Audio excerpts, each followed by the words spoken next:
Bortles has another crease. College football bowl season, the perfect test for the academia crown. But in the early 1900s, there were still quite a few questions that needed to be answered. My college didn't have a football team, which made my education inherently less valuable, and probably the reason I'm here with you now. If only I had more reasons to drink in the morning when I was younger. Or less reasons today.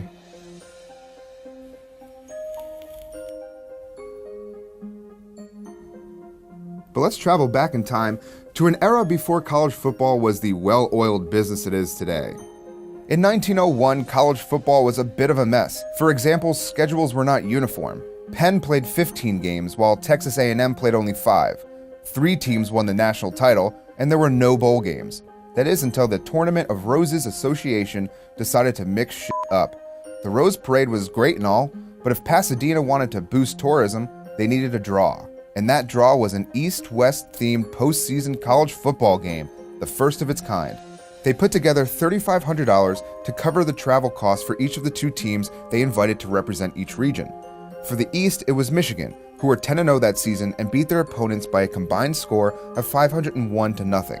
For the West, the logical choice would have been the undefeated Cal Bears, 2 undefeated juggernauts facing off in the very first bowl game, but logic had nothing to do with it. The West was actually represented by Stanford, who had a record of 3 wins, 1 loss, and 2 ties.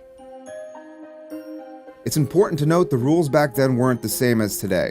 Touchdowns and field goals were both counted as 5 points, a first down was made by going 5 yards and 3 downs, and forward passes were illegal. Good old-fashioned smash-mouth football. On January 1st, 1902, David took on Goliath in college football's first ever bowl game. Michigan hadn't even given up a point all season, but Stanford was determined to change that. The first quarter came to a close with both teams deadlocked at 0-0. Stanford had a chance to shock the football world. That is, until Michigan scored 49 unanswered points. The pain and embarrassment was so strong that Stanford's captain, Ralph Fisher, went to the Michigan bench and asked to end the game with 8 minutes left on the clock. Mercy was granted, and the fans in attendance were promptly woken up and shooed out of the stadium.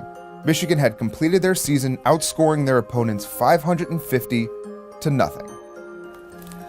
Okay, you're the Tournament of Roses officials. You have 2 options. You regroup and pick a better matchup next year, or you spend the next 13 years saying F bowl games, and you host chariot races and ostrich races instead.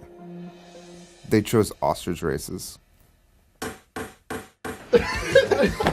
Jesus, you hit like a pressure point.